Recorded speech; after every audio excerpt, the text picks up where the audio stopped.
there's dirt on my hands. Hello YouTube, Boss Rino, welcome to my channel. So ito, try natin to Araw na Itim. Ang dami nagre-request ito, pero bago ang lahat, yan ang aking second channel, 1 Meal a Day by Boss Rino. Meron na tayong birth na cup.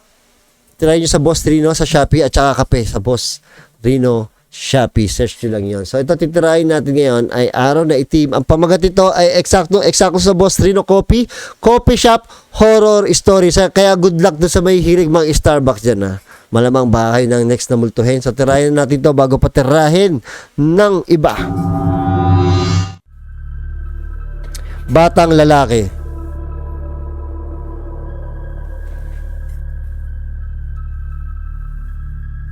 Magandang gabi sa iyo, Sir Neb, at sa inyong mga tagapakinig. Tawagin na lang ninyo ko sa pangalang Obet. Staff ako sa isang coffee shop. Bago pa lang ako noon at inaaral ko pa ang pasikot-sikot sa trabaho ko. Linis dito, linis doon. Pinag-aaralan ko rin ang iba't ibang menu ng mga kape na puro hindi pamilyar sa akin. Isang araw habang bakante ako, ay naisipan kong linisin ang bodega na tambakan ng mga gamit sa shop. Oy, lahat ng bodega creepy, di ba? Nagulat ako dahil may nakita akong batang lalaki na nakaupo sa isang sulok doon. Maayos naman ang itsura niya at hindi mukhang multo, kaya kinausap ko. Tinanong ko kung anong ginagawa niya roon. Hindi siya sumagot. Sa halip ay tumakbo siya palabas ng bodega. Uy! Hahabulin Ulul! sa halip ay kung anong ginagawa niya roon. Ulit nga. Kaya kinausap ko. Tinanong ko kung anong ginagawa niya roon. Hindi siya sumagot. Sa halip ay tumakbo siya palabas ng bodega. Hahabulin ko sana, pero paglabas ko ng bodega Wala na. ay hindi ko na siya nakita. Tinanong ko pa sa mga kasama ko kung Grabe yung kasama niya, kakambal yata niya. nakita nila yung bata. Pero ni isa sa kanila ay walang nakakita sa kanya. La! Pinagkibit balikat ko na lang dahil naisip ko baka naligaw lang doon or batang hamog na nakapasok at nag-a-attempt na magnakaw. Mukhang wala namang nawala sa coffee shop, kaya ayos lang. Pero nung mga sumunod na araw La! ay muli kong nakita yung bata na patakbo-takbo sa loob ng shop. Sinaway ko siya at nakinig naman sa akin. Naupo siya sa isang tabi. Muli ko siyang nilapitan at sabi ko, nasan ba yung mga magulang niya? Hindi na naman niya ako sinagot. Kinalabit ako ng kasama ko at tinanong kung sino raw ba yung kinakausap ko. Ang sabi ko, itong bata. Pero paglingon ko ay parang bula namang naglaho. Oh my God! Giniit sa akin ng mga kasama ko na wala silang nakikitang bata tulad ng sinasabi ko. Kaya nagsimula na akong kabahan. Dahil dumadalas ang pagpapakita sa akin ng bata, mismong may-ari na ng coffee shop na pinagtatrabahuhan ko ang nagsabi na ipapabless niya ang shop. Hindi niya kasi ito na ipabless noong ipatayo niya. Mula nga nang maipabless na ng may-ari ang coffee shop, ay hindi ko na ulit nakita ang batang lalaki.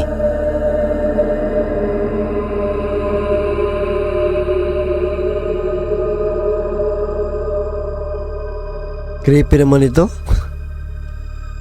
Creepy. Sa lahat ng ayokong makikita ng multo bata. Matandang manghuhula.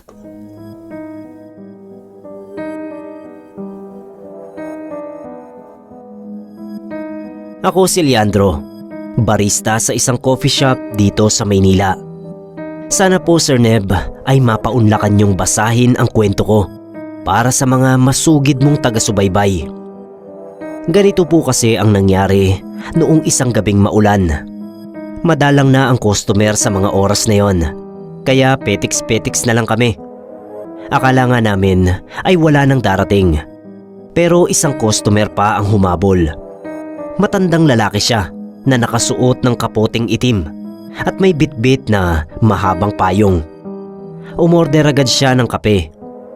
Panay ang sulyap ko sa kanya dahil sa kakaiba niyang itsura. Mukha siyang mangkukulam Ay. sa haba ng muka at ilong niya. Tapos Ay, sorry sa tinamaan sa ilong. ang hahaba rin ng kuko. Nadaig pa ang kuko ng babae. Hindi naman sa mapanghusga, pero yun talaga ang itsura niya. Medyo nakakapangilabot ang dating sa akin at siguro sa mga kasamahan ko rin. Tapos ay pinalapit niya kami sa kanya at inalok na hulaan niya raw kami. Medyo nag-alangan pa kami dahil takot nga kami sa itsura niya. Pero dahil na-curious kami ng mga kasama ko, ay nagpahula na rin kami. Ayoko nang Libre uhula. daw eh. Okay naman ang hula niya sa akin, Sir Neb. Wala namang nakakatakot na magaganap sa akin. Maliban lang sa isa naming kasamahang lalaki na si Dave. Ang sabi niya ay gawin na raw ang lahat ng gustong gawin sa buhay ni Dave dahil malapit na itong makarating sa paraiso. Oh my God. Ibig sabihin ay malapit na itong mamatay. Nagalit yung kasamahan namin at pinagtabuyan nito yung matanda kahit hindi pa ubos ang kape nito. Ang problema kasi, Jam, tatatak sa isip mo yan eh, di ba? Lalo mo maa-attract yung negative na yon kasi tatanim sa isip mo yun. Inawat namin siya, pero ang sabi ng matanda ay ayos lang. Tahimik na umalis ang manghuhula at dire-diretso lang siya sa maulang kalsada.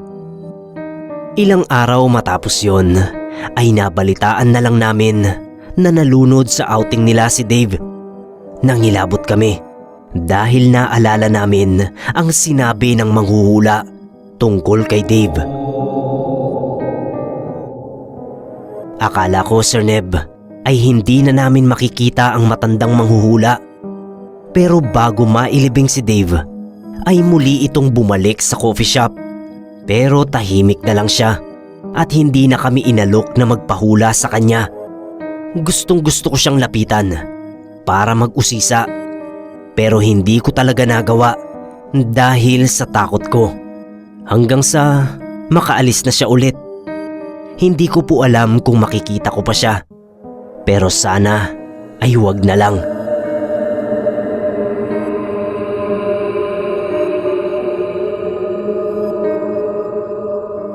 Hindi ako talaga nagpapahula, oo. Mahirap. Minsan pa naman yung mga nanguhula, hindi nila mapigilan, no? Masasabi nila yung negative.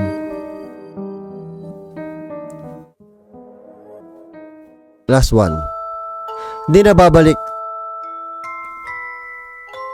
Creepy ng tunog. Magandang araw po. Share ko lang sa iyo, Sir Neb, at sa Team Pinoy Creepypasta ang naranasan ko noong nagtatrabaho pa ako sa coffee shop ng tita ko. Ako si Dom at may girlfriend po ako noon. Siya si Nadine. Aminado po ako na nagkukulang na ako noon sa oras para sa girlfriend ko. Ang atensyon ko kasi ay mas nakapokus sa trabaho ko dahil sa matinding pangangailangan ko noon sa pera. Nabaon kasi ako sa utang dahil sa sugal. Sobrang sama na ng loob ng girlfriend ko sa akin. Pero hindi ko man lang yun napagtuunan ng pansin. Hanggang sa si Nadine na mismo ang palaging nagpupunta at nangungulit sa akin sa coffee shop. Ang ginagawa ko ay binibigyan ko siya lagi ng favorite niyang kape. Pero hindi ko naman siya gaanong kinakausap.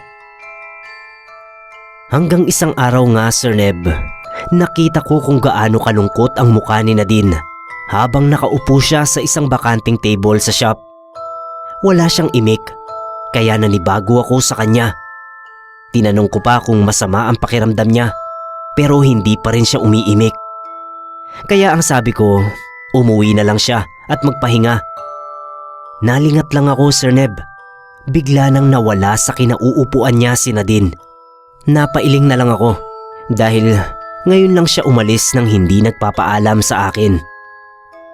Pauwi na ako noon nang makatanggap ako ng tawag mula sa mama ni Nadine. Ayon sa kanya, hindi na raw ito umabot sa ospital. Naputukan daw ng ugat sa ulo ang girlfriend ko. Kinilabutan ako Dahil yung sinabi ng mama ni Nadine na oras na dinala nila sa ospital si Nadine, ay yun mismong oras na nasa coffee shop ito na parang tulala at Sabi ko na hindi na siya yun eh. wala sa sarili. Kaluluwa na lang eh, no? Nasa labas na ako ng shop noon at nag-aabang ng masasakyan para Kilabutan puntahan ako. si Nadine at ang pamilya niya.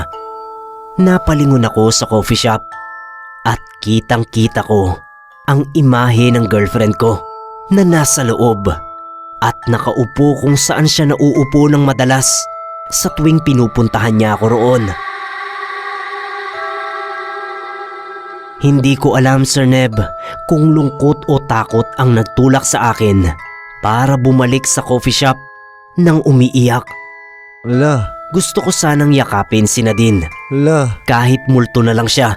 Wala. Pero pagbukas ko uli ng shop Kilabutan ako. ay wala na siya roon. Isa ito sa pinakamalungkot na parte ng buhay ko, Sir Neb. Sobra akong nagsisi. Kasi para bang ang dami kong hindi nasabi sa kanya. Marami akong gustong gawin kasama siya. Pero lahat yon ay hindi ko na magagawa kasi wala na si Nadine. Ba't ganun? Nakakakilabot. Cartoons na nga lang to eh. Kwento na nga lang eh. Pero mas nakakakilabot ang hayop na yan. No? Buwaga na kasi yung imagination natin eh.